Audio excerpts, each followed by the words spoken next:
روزی پہنچانے والا۔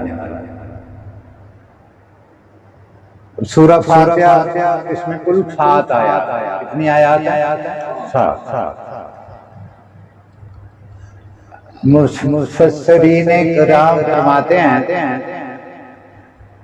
کہ سورۃ فاتحہ جو ہے یہ پورا قرآن مجید ہے، اور پورا قرآن مجید جو ہے یہ سورۃ فاتحہ کی تفسیر ہے۔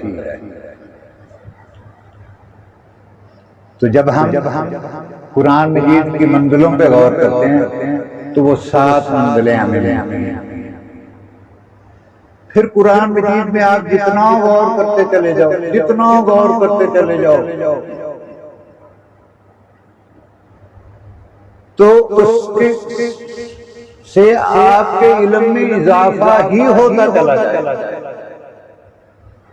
کہ ہاں یہ یار اتنی بڑی کتاب ہے۔ تو اب یہ ہے کہ اس میں ہوگا کیا، اس میں کیا موجود ہے، یہ کن لوگوں کے لیے لکھی گئی، اور یہ ہے کہ تو الحمدللہ رب العالمین، یعنی تمام تعریفیں اللہ کے لیے ہیں، گویا یہ اللہ ہی کی کتاب ہے۔ اور اب یہ ہے کہ یہ معلوم کرنا ہے کہ یہ کن کے لیے اس میں احکام ہے، کن کو بتایا جا رہا ہے۔ تو آخری آیت پڑھ لیں، من الجنۃ والناس، یہ جنوں اور انسانوں کے لیے اس میں تمام مسائل موجود ہیں۔ تو اس میں کل 7 آیات ہیں، اور جس زمین پہ یہ قرآن مجید اترا اس کے نیچے 7 ہیں، جس آسمان کے نیچے اترا اس کے اوپر 7 ہیں آسمان۔ اور یہ ہے کہ جب خانہ کعبہ پہلی نظر، اس کے بعد جب ہم طواف کرتے ہیں تو وہ بھی 7 ہی چکر، جب ہم صحیح کرتے ہیں تو وہ بھی 7 ہی چکر ہے۔ اسی طرح جب ہم کنکریاں مارتے ہیں تو وہ بھی 7 کنکریاں ہی ہوتی ہیں۔ اور حضور صلی اللہ علیہ وسلم نے فرمایا کہ 7 سال کا بچہ جب ہو جائے تو اس کو اپنے ساتھ مسجد لے جانا شروع کرو، تاکہ اس کو پتہ چلے کہ آپ کس سے مانگتے ہو، کس طرح سے مانگتے ہو، کیا مانگتے ہو، تاکہ اس کو ان عبادات کا پتہ چلے کہ یہ ہے کہ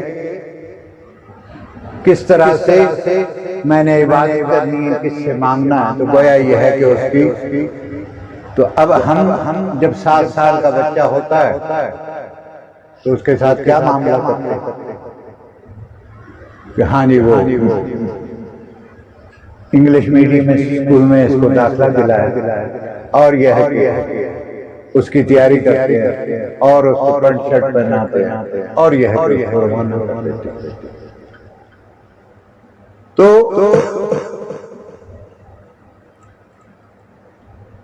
گویا اس سورہ مبارک میں اللہ پاک اپنے بندے کو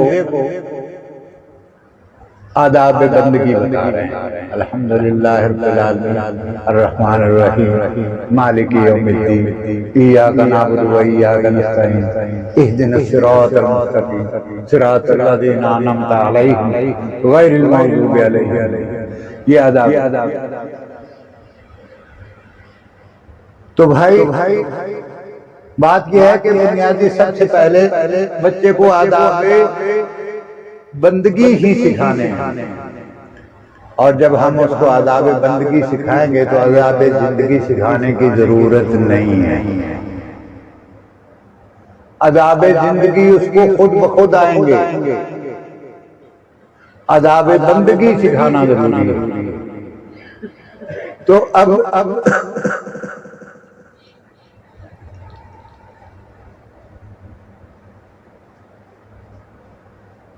یہ ہے کہ سورہ فاتحہ جو ہے یہ الف ہی سے شروع ہو رہی ہے، الحمدللہ، الف اور لام، اور اللہ کا ذاتی نام بھی الف اور لام، اور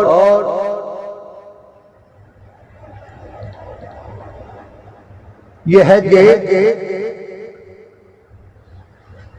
جب یہ دنیا نہیں تھی، یہ کائنات نہیں تھی، یہ سارا سلسلہ نہیں تھا، تو ظاہر ہے اللہ کی ذات تو اس وقت بھی تھی، اور اللہ نے اپنا آپ کسی پہ ظاہر بھی نہیں کیا تھا، تو اس وقت کیا معاملہ تھا، اور اس وقت اللہ پاک کا کیا نام تھا؟ تو اس وقت اللہ پاک کا نام جو تھا وہ ہو، یہ اللہ پاک خود بتاتے ہیں قرآن، هو اللہ الذی لا الہ الا هو اللہ، یعنی اور اس کو ایک پاکستان میں بزرگ ہے حضرت سلطان باؤ رحمۃ اللہ علیہ، صرف انہوں نے اس پہ تان بھی چھیڑی ہے اور بات بھی کی ہے، حالانکہ وہ قادری سلسلے سے، تو اب یہ ہے کہ وہ حقیقت بات ہے کہ بہت ہی بڑے مقام کے بزرگ ہیں، تو الحمدللہ رب العالمین، تمام تعریفیں جتنی بھی ہیں، ظاہری ہیں، باطنی ہیں، چھوٹی ہیں، چھپی ہوئی ہیں، ظاہر ہیں، ساری کی ساری اللہ کے لیے ہی، اور کوئی اس کے علاوہ تعریف کے لائق نہیں ہے۔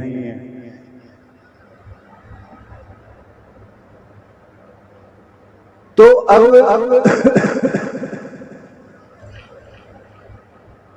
جتنی بھی تعریف ہے، جتنی بھی عزت ہے، وہ صرف اور صرف اللہ کے لیے، اس لیے کہ وہ تمام جہانوں کو پالنے والا ہے، روزی دینے والا ہے، تربیت کرنے والا ہے۔ اب ہمیں تو اپنے جہان کا ہی نہیں پتا کہ کون سی مخلوق ہے ہمارے ساتھ جو رہتی ہے، اور یہ ہے کہ ان کا کھانا پینا کیا ہے، ان کی روزی کیا ہے ہمارے کہ اب دیکھو نا چونٹی ہے، وہ انڈے جب دیتی ہے کہ جب اس کی خوراک جو اس کے بچے کو ہضم ہونی ہوتی ہے، تو یہ ہے کہ وہ اتر رہی ہوتی ہے، تو وہ انڈے دے دیتی ہے، پھر اس کا بچے اس میں سے نکلتے ہیں، تو اس کو پتا ہے کہ اس کو کون سی غذا کتنی مقدار میں دینی ہے۔ اللہ پاک کو فکر ہے کہ انہوں نے بھی پلنا، تو وہ پہلے سے جمع کر کے رکھ لے کتنی مقدار میں یہ ہے کہ دینا ہے، اور کون سی چیز اس کو ہضم ہوگی اور کون سی چیز ہضم نہیں ہوگی۔ اب ہمارے پاس تو ڈاکٹر ہیں اور یہ ہے کہ نرسیں ہیں اور فلانا ہے اور فلانا، پھر بھی یہ ہے کہ معاملے خراب ہو جاتے ہیں، لیکن یہ ہے کہ اس کی ماں کو سب علم میں ہے کہ اس کو کتنی خوراک دینی ہے، کس ٹائم دینی ہے، اور کون سی اس کے لیے زود ہضم ہے، کون سی اس کے لیے نقصان دہ۔ تو اب ان کی روزی کا بھی اللہ پاک کی کو فکر ہے۔ تو اب ہم یہ ہے کہ جب یہ ہے کہ اپنا یہ سوچتے ہیں کہ ہاں جی وہ کاروبار ہے، وہ روزی ہے، روٹی کا معاملہ ہے، وہ جی رزق حلال کمانا بھی تو یہ ہے کہ وہ عبادت ہے، اور یہ ہے کہ ٹھیک ہے اذان آ گئی ہے، اب یہ ہے کہ اب گاہک آ رہے ہیں، اب یہ ہے کہ چلو بعد میں پڑھ لیں گے، اور یہ ہے کہ اکیلے میں پڑھ لیں گے۔ تو یہ ہے کہ یہ انسان یہ بہانے بناتا ہے، اور اس کے علاوہ باقی ساری چیزیں جو اللہ پاک نے وعدہ کیا، دیکھو نا اللہ پاک نے وعدہ تو اسی سے کیا نا کہ تو روزی کی فکر نہ کر، روزی تمہیں میں دوں گا، تو جو ہے میرے ذکر فکر پہ لگ، میرے دین پہ لگ، اس کے لیے یہ ہے کہ تو اپنا تن من دھن قربان کر، اور باقی یہ ہے کہ رہ گئی روزی کا معاملہ تو یہ میں تمہیں ہی نہیں، سب کو روزی میں ہی دیتا ہوں، اس کی مجھے فکر ہے، لیکن تجھے اس دین کی فکر ہونی چاہیے۔ تو ہم اس دین کی کتنی فکر کر رہے ہیں؟ جتنی فکر کر رہے ہیں دنیا میں اتنی ہی ہماری۔ اور حقیقت بات یہ ہے کہ جب ہم یہ ہے کہ دین پہ لگ جائیں گے اور اللہ کی رضا پہ لگ جائیں گے تو ساری دنیا ناکام ہو جائے گی، ہم کامیاب ہو جائیں گے ہر معاملے میں۔ اور جب یہ ہے کہ ہم دین سے ہٹ جائیں گے اور ہم یہ چاہیں کہ ہمیں عزت ملے، ہمیں یہ ہے کہ شہرت ملے ہمیں، تو یہ ہے کہ یہ ساری ہماری بربادی ہو جائے گی اگر ہم یہ ہے کہ اللہ کے احکام سے ہٹ جائیں گے۔ اب دیکھو ہم یہ سمجھتے ہیں کہ جانوروں کو عقل نہیں ہے۔ اب آپ نے دیکھا کہ گائے بیل بھینس جو ہے وہ اپنا چارہ اٹھا کے چھپاتا پھر رہا ہو کہ ہاں یہ میں پھر کھا لوں گا، اور یہ ہے کہ تاکہ یہ ضائع نہ ہو جائے، نہیں، وہ جتنا ملتا ہے وہ اسی دن کھاتا ہے۔ یا کوئی پرندوں کو دیکھا ہو کہ ہاں یہ ہے کہ وہ اپنے اوپر لاد کے لے جا رہے ہیں، کل جو ہے وہ بیٹھ کے بھاگ کھا لیں گے یا بچے کھا لیں گے۔ ان کو اللہ پہ پورے کہ جب بھی یہ ہے کہ تمہیں روزی کی ضرورت ہوگی تو میں تمہیں، ان کو کتنا یقین بھائی۔ اب ہم کہتے ہیں ان کو عقل نہیں، تو کبھی دیکھا کہ ہاں بھائی کوئی بیل جو ہے منہ کے بجائے دم کی طرف سے کھانے کی کوشش، ان کو عقل جو نہیں، اور ان کو دھوپ لگتی ہو تو وہ یہ ہے کہ سائے سے دھوپ کی طرف بڑھ رہے ہوں، عقل جو نہیں، جب دھوپ لگتی تو وہ بھی سائے میں چلے جاتے ہیں۔ اور یہ ہے کہ جب پیاس لگتی تو وہ پانی ہی پیتے ہیں، اور جب یہ ہے کہ چارہ بھوک لگتی تو وہ چارہ ہی کھاتے ہیں۔ تو بھائی یہ ہے کہ اتنی عقل جیسے وہ ہم کو ہے، اب انسان کو کہ ہاں بھائی اب تو ماشاءاللہ تیرے پاس بہت کچھ ہو گیا، ماشاءاللہ تیری زندگی نہیں، آگے بچوں کا بھی تو میں نے وہ سوچنا ہے، اور لگا ہوا ہے دن بھر رات اس سے کہ بچوں کا بھی تو میں نہیں سوچنا ہے، اور بچوں کا بھی میں نے، یعنی ان کا بھی یہ مالک بنا بیٹھا ہے، اور ان کی بھی یہ فکر کر رہا ہے، اور اپنا پتہ نہیں ہے کہ اس نے کس حال میں لگا ہوا ہے اسی کام۔ تو اب یہ ہے کہ العزت للہ جميعا، یعنی عزت جو ہے تمام کی تمام جو ہے وہ اللہ کے لیے ہے۔ اور پھر یہ ہے کہ ہم لوگ جو ہے دوسرے بزرگوں کی عزت ہم آج تک کرتے ہیں۔ بابا فرید گنج شکر رحمۃ اللہ علیہ داتا گنج میں، یہ ہمارے زمانے کے تو لوگ نہیں ہیں، ہماری برادری کے لوگ بھی نہیں ہیں، لیکن یہ ہے کہ ہم آج بھی ان کی عزت کرتے ہیں۔ ہمارے برادری میں سے، ہمارے یہ ہے کہ بچوں میں سے اگر ان کو کوئی بے ادبی سے بلائے تو ہم اس کو آگ کرنے کے لیے تیار ہو جائیں۔ تو یہ کیا بات ہے؟ یہ وہی بات ہے کہ انہوں نے اللہ کی رضا کے لیے اپنے آپ کو، اپنی عزتوں کو فنا کر دیا، تو اللہ پاک نے ان کو قیامت تک بقا دے دی۔ حضور صلی اللہ علیہ وسلم سے اللہ پاک فرماتے ہیں وَرَفَعْنَا لَكَ ذِكْرَكَ، کہ اے میرے محبوب تم نے میرا ذکر بلند کرنے کا حق ادا کر دیا، اب میرا کام ہے کہ آپ کا ذکر قیامت تک بلند کرتا رہو۔ تو اب یہ ہے کہ حضور صلی اللہ علیہ وسلم سے یہ وعدہ کیا جا رہا ہے، لیکن ابو بکر صدیق کا ذکر بھی تو بلند ہو رہا ہے نا، ان سے وعدہ تو نہیں ہے، ان کا بھی ذکر بلند ہو رہا ہے۔ اب اسی طرح حضرت عمر فاروق رضی اللہ تعالیٰ عنہ کا بھی ذکر بلند ہو رہا ہے یا نہیں ہو رہا؟ اسی طرح یہ ہے کہ حضرت عثمان غنی رضی اللہ تعالیٰ عنہ کا بھی ذکر بلند ہو رہا ہے، اور اسی طرح حضرت علی رضی اللہ تعالیٰ عنہ کا بھی ذکر بلند ہو رہا ہے، حالانکہ ان سے وعدہ نہیں ہے۔ اور بابا فرید اور داتا گنج میں رحمۃ اللہ علیہ سے بھی کوئی وعدہ نہیں ہے، ان کا ذکر بھی بلند ہو رہا ہے۔ تو یہ کون لوگ ہیں کہ جنہوں نے اللہ کے دین کے لیے ہر چیز کو قربان کر دیا اور اللہ کے دین کو پکڑ لیا. اب داتا گنج بخش رحمۃ اللہ علیہ، اب یہ حضرات ایسے ہوتے تھے کہ روزے رکھتے تھے، خود روزے سے ہوتے رہے، اور یہ کہ فکر ہوتی تھی کہ کوئی اگر ہمارے مہمان آتے ہیں تو ان کے لیے کوئی کھانے کا بند، اس کے لیے ادھار بھی لے لیتے تھے، لوگ کہہ بھی دیتے تھے. خود روزے سے ہونے کے بعد ان کو کھلا پلا کے بہت خوش ہوتے تھے اور اللہ کا شکر ادا کرتے تھے کہ یا اللہ نے ان کا بندوبست کر دیا اور ہم نے ان کی خدمت کر دی. تو اب یہ ہے کہ یہ چیزیں اللہ پاک کو اتنی پسند ہے کہ آج جو بھی دے کے آ رہے ہیں، جو بھی یہ ہے کہ لنگر آ رہا ہے، وہ ظاہر ہے کہ لوگ ہی بھیج رہے ہیں کہ ہاں جی یہ 40 دے کے فلاں کی طرف سے آ گئی، یہ 100 دے کے فلاں کی طرف سے. ان کا کبھی نام سنا؟ اور یہ ہے کہ وہاں پہنچ جانے کے بعد پتہ چلتا ہے کہ داتا صاحب کا لنگر ہے. تو یہ وہ باتیں ہیں کہ جو انہوں نے خالص اللہ کی رضا کے لیے کام کیے. آج تک یہ ہے کہ جتنا بھی اناج آ جاتا ہے، جتنا بھی کھانا آ جاتا ہے، ان کو کوئی نہیں جانتا جن کو بھیجے، ان کا نام بھی نہیں آتا جو بھیجتے. سواد تو ان کو ملتا ہے نا، لیکن یہ ہے کہ ان کا نام نہیں آتا، نام داتا صاحب کا آ رہا ہے.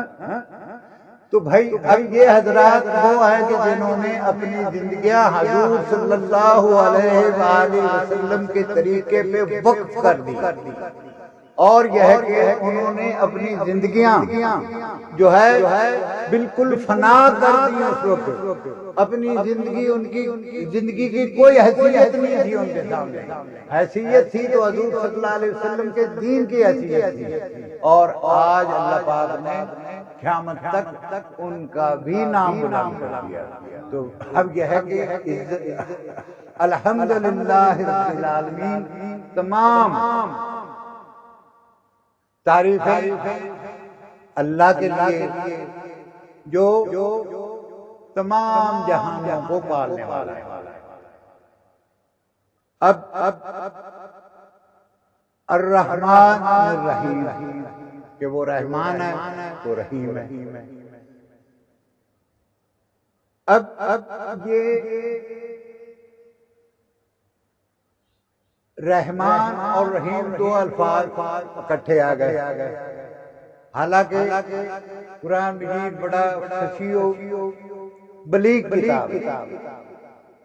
تو یہاں پہ خالی رحمان بھی ہوتا تو بات یہ ہے کہ پھر بھی وہی تھی. رحمان کے بعد رحیم آ کہ وہ رحمان ہے، وہ رحیم. تو ایک دفعہ ایسا ہوا حضور صلی اللہ علیہ وسلم سے ایک صحابی نے عرض کیا جب وہ اسلام لے کے آئے کہ حضرت میں کون سا ایسا کام کروں کہ اللہ پاک جو ہے اس سے خوش ہو کے مجھے بغیر پوچھے پیچھے جنت میں داخلہ دے دے. تو حضور صلی اللہ علیہ وسلم نے فرمایا کہ اپنی ماں کی خدمت کرنی. تو اب اس نے سوچا کہ ماں کی خدمت تو میں پہلے بھی کر رہا ہوں، اور حضور صلی اللہ علیہ وسلم نے فرما دیا تو اب بھی ظاہر کرنی.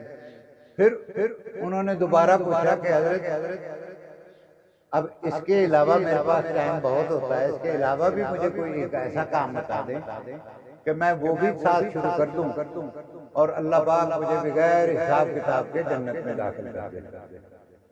تو حضور صلی اللہ علیہ وسلم نے پھر فرمایا کہ میاں اپنی ماں کی خدمت کرنی.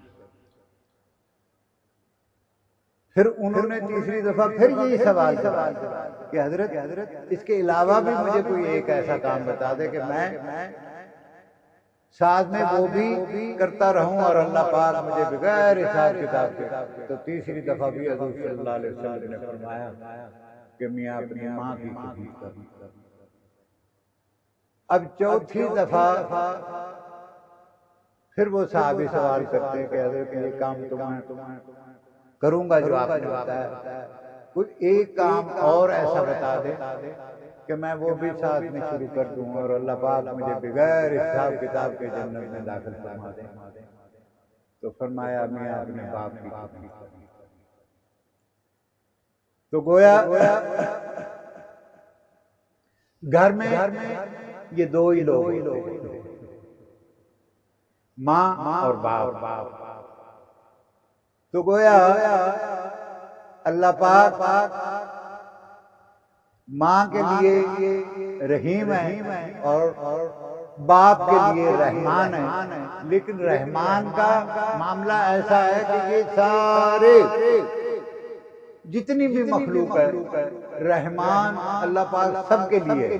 لیکن جب یہ ہے کہ دو مسلمان آپس میں ان کا کوئی وہ ہو جاتا ہے، جھگڑا ہو جاتا ہے، تو پھر یہ ہے کہ اللہ پاک اپنی رحمان کی صفت کو روک کے اور رحیم یعنی یہ ہے کہ جو مظلوم ہوتا ہے پھر یہ ہے کہ اللہ پاک کی پوری توجہ جو ہے اس کی طرف ہوتی ہے، ہمدردی اللہ پاک اس کی طرف ہوتی ہے. تو گویا ایک گھر میں دو رہتے ہیں، ایک باپ ہے اور ایک ماں ہے. تو باپ ماں کے لیے اللہ پاک رحیم ہے اور باپ کے لیے اللہ پاک رحمان ہے. مالک یوم الدین. اب دیکھیں کہ ایک آدمی جب نیا نماز پڑھنے لگا اور اس کو یہ ہے کہ خیال ہوا کہ میں نے بہت گناہ کیا، آج تک گناہ ہی کرتا چلا آیا ہوں، تو اس نے کیا کام کیا کہ اب نماز جو ہے وہ میں نے نہیں چھوڑی. اب اس نے سورہ فاتحہ کی کہیں سے فضائل سنے تو اس نے سوچا کہ چلو یہ سب سے بڑا جملہ ہے. اور بزرگ فرما رہے تھے کہ الحمدللہ رب العالمین، کہ اس میں اللہ بھی ہے، اس میں رب بھی ہے، اس میں عالم بھی ہے. تو یہ ہے کہ اس کو یہ ہے کہ اگر وظیفہ بنا لیا جائے تو جو اللہ سے آدمی مانگے گا اللہ پاک اس کو عطا کرے گا. تو اس نے یہ وظیفہ شروع کر دیا، الحمدللہ رب العالمین، الحمدللہ رب العالمین. اب اگر کہیں سے موت کا پیغام آیا تو اس نے کہا الحمدللہ رب العالمین. اور یہ ہے کہ کہیں شادی کا تو الحمدللہ رب العالمین، تمہارا نقصان ہو گیا. تو اب یہ دیکھیں یہ آیت ایسی ہے کہ یہ ہے کہ کہیں بھی آپ اس کو استعمال کرو تو ایسے لگتا ہی نہیں کہ ہاں یہ یہاں نہیں ہونی چاہیے تھی. تو یہ ہے کہ وہ اس نے اس کو مستقل وظیفہ اور آگے پیچھے بھی وہ پڑھتا رہا. تو اب یہ ہے کہ وہ شیطان یہ ہے کہ جب وہ سونے لگا تو اس نے کہا بھئی سوتے ہوئے بھی پڑھ، تو میں تو اتنے گناہ کیے ہیں اور یہ ہے کہ اب تو نمازی ہو گیا تو یہ وظیفہ تمہیں مل گیا تو اب یہ ہے کہ اس کو پڑھے ہی جا. تو یہ ہے کہ سونا بھی کم کر دے. تو اب یہ ہے کہ وہ سونے سے پہلے یہ ہے کہ وہ پڑھتا اسی طرح سو گیا. اور جب اٹھا تو یہ ہے کہ پھر اس نے کہا کہ اب زیادہ اب فوراً پڑھنا شروع کر دے. اب آپ کہو گے کہ شیطان کیوں کہے گا؟ تو دیکھو شیطان بھی بعض اوقات ترغیب دیتا ہے جب وہ دیکھتا ہے کہ ہاں بھی اس کا کوئی بتانے والا نہیں ہے کوئی، تو یہ ہے کہ وہ اس کی قدر ویلیو بڑھاتا رہتا ہے کہ یہ دیکھو یہ پڑھ لے، یہ وظیفہ پڑھے جا، یہ پڑھے جا، یہ پڑھے جا، اس میں تیرا فائدہ ہے، میرا تو نقصان نہیں ہے. اور شروع کیا تو اللہ کو راضی کر لے. تو اب یہ ہے کہ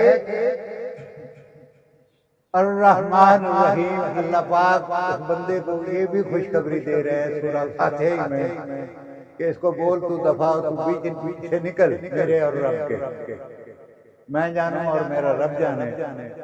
وہ تو رحمان ہے اور وہ رحیم ہے، یہ میرا اور اس کا معاملہ ہے، تو بیچ میں مت آ.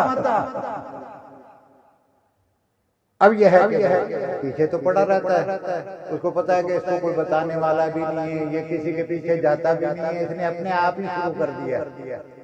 تو اب یہ ہے کہ پھر آگے مالک یوم الدین یعنی قیامت کے دن کا بھی وہ مالک. یعنی قاضی یوم الدین، جیسے ہم کہتے ہیں نا کہ نہیں وہ دن تو وہ یہ ہے کہ بالکل یہ ہے کہ برابر فیصلے کرتے، وہ قاضی یوم الدین نہیں ہے، وہ مالک جس کو چاہے اس دن پکڑ لے اور جس دن چاہے جس کو چاہے اس کو معاف کر دے، اس کو چھوڑ دے۔ قیامت کے دن کا بھی اسی طرح مالک ہے جیسے ہمارا اس دنیا میں وہ مالک ہے۔ تو اللہ پاک کہہ رہا ہے کہ اس کو بول تو نکل بھی سے، یہ میرا اور میرے رب کا معاملہ ہے، تو بیچ میں دخل نہ دے، تو دفع ہو جا۔ جو مالک میرا یہاں ہے جس سے میں معافی مانگ رہا ہوں، وہی مالک قیامت والے دن ہوگا، اسی نے میرا حساب کرنا ہے، تو بیچ سے نکل۔ تو اب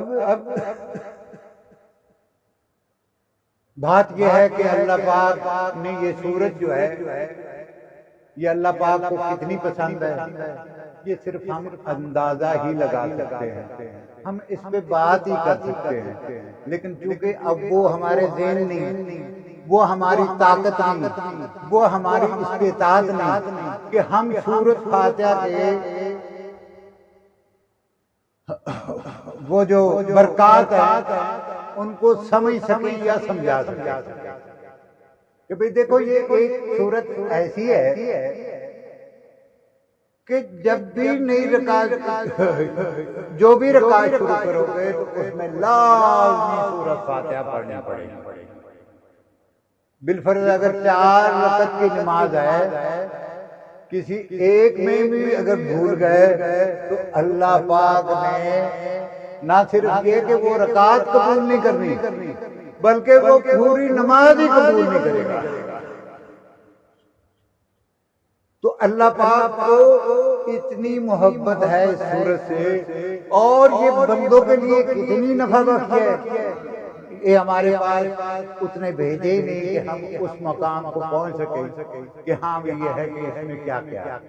تو بھائی بات یہ ہے کہ پہلی بات تو یہ ہے کہ ہم نماز کی پابندی کریں، اور پھر یہ ہے کہ ہم حضور صلی اللہ علیہ وآلہ وسلم کے طریقے کو بالکل دل و جان سے پکڑ کے اس کو تسلیم کر کے اس کے پیچھے پیچھے چلنا شروع کر دیں، حضور صلی اللہ علیہ وسلم کے راستے پہ چلنا شروع کر دیں، اور پھر یہ ہے کہ اس کے لیے دنیا ہمیں برا کہے اچھا کہے اس کی بھی پرواہ نہ کریں، تو انشاءاللہ ہم دنیا میں بھی کامیاب ہو جائیں گے اور آخرت بھی ہماری ہوگی۔